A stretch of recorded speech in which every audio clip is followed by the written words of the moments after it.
The main reason I joined the Army was to serve my country. A lot of the people that I joined with, that I've served with, will give you a variety of reasons why they joined. Job experience, college money. For me, it was very much, I wanted to serve my country.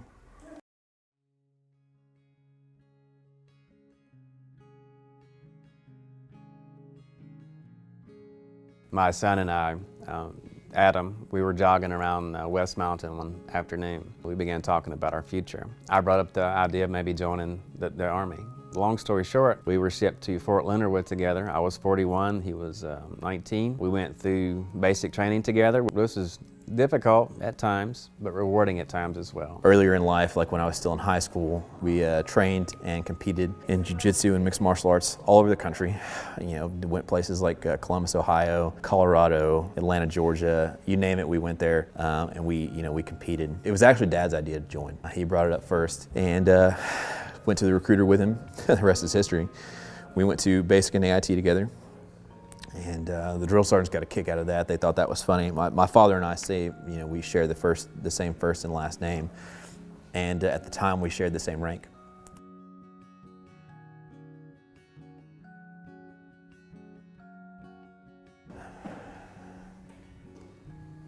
If you're going to join the military, if that's something that you have in your mind, and this is to anybody who watches this, I would tell you to do it for the right reasons. Understand the sacrifice that you're going to make. Understand what you're signing up for, and understand that it will not be easy, and that the things that you're promised you may or may not get. You see every day about issues that we're having with the VA and how the government fails veterans, and how the government uses us politically as pawns.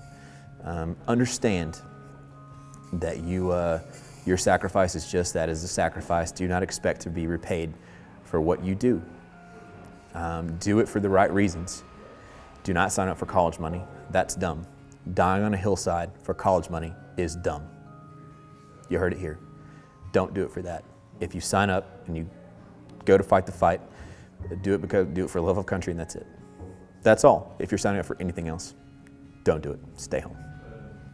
So many people are afraid of the unknown and will never face the unknown. They let their fears control them. He does not. He faces his fear and goes anyway.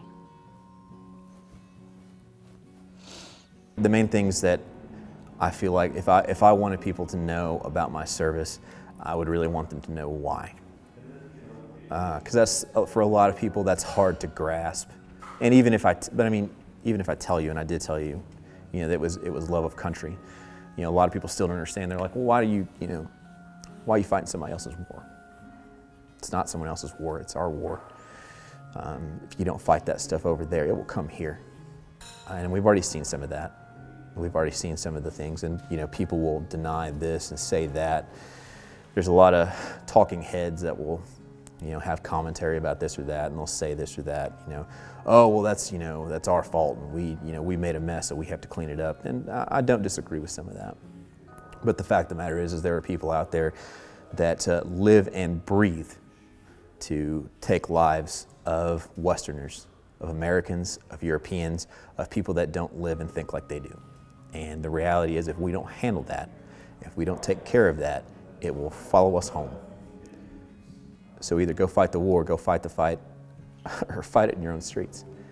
And you don't want the stuff that we did over there to be here. I promise you. Speaking not from a soldier's perspective, but from a parent's perspective, you watch the news a lot. You watch for phone calls. You worry, wanting to hear from them, fearing the doorbell or fearing the phone call that might bring the news that maybe he's not coming back home. It was just at 11 months since I'd left Afghanistan the first time to when I went back. And I felt like there were some things that I had left undone, and I was excited to have a chance to go back and do them. After my third deployment, I went through a divorce. I've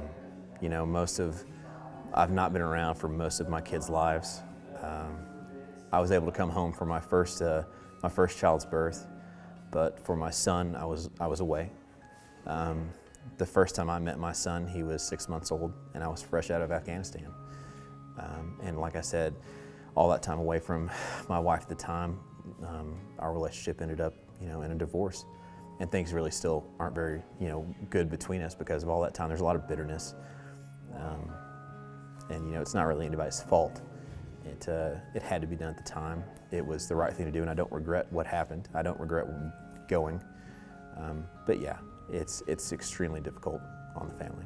There was a phrase in the military we had, a cadence that we said when we marched or when we ran, and it was a part of the cadence was go to war, go to jail, and that's reality. You're going to go, but I didn't have to re-enlist. No one made me. The reason I stay in, the reason I keep doing it is because I love it and I'm good at it. And I believe in what we're doing over there. A lot of people have a lot of opinions about Afghanistan and about Iraq and about what's happening over there. And I'll tell you this, the people who oppose those conflicts have a fundamental misunderstanding of strategic level homeland defense. The fact of the matter is you cannot leave large swaths of land unattended to. You can't let those regions get destabilized. And while economic reform in those places is needed, and while there is room for diplomatic things, there are individuals in those parts of the world that cannot be reasoned with. The only thing that they understand, the only thing that will work is the edge of a blade. And that's a tough reality for a lot of people in the United States to face because, most people are not made the way people like me are made, and that's fine. I'm happy to be that person. I'm happy to go where my country needs me to go to do things that the average individual does not want. It's always very anxious because the more times that he goes over, the higher the chance is that he doesn't come back.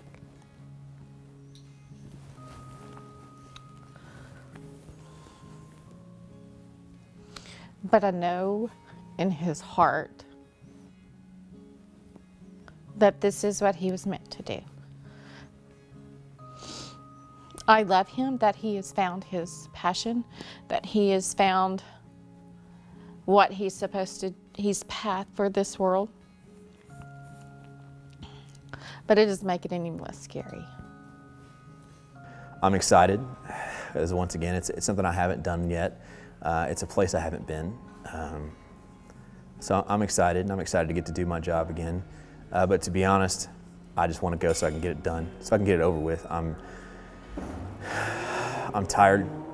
This is, and my sacrifice pales in comparison to a lot of other guys that I've been in with and I've served with. I've served with some of the very best of America's sons, and I was talking to a buddy of mine. He's on his 7th deployment now. This is only my 4th. And a lot of people are like, "Oh man, 4 deployments." Even though I'm going back over, better men than me went one time and never came back. My sacrifice pales in comparison to men like that. My father taught me what love of country really means from the time I was small. A lot of people call soldiers heroes. We hate that, by the way. The heroes are all dead. The heroes are the ones that never came home.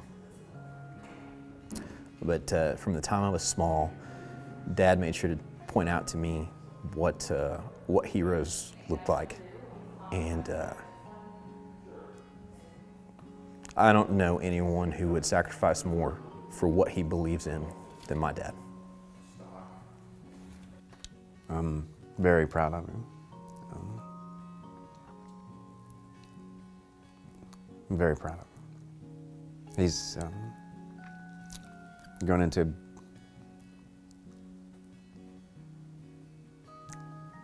I'm very proud of him.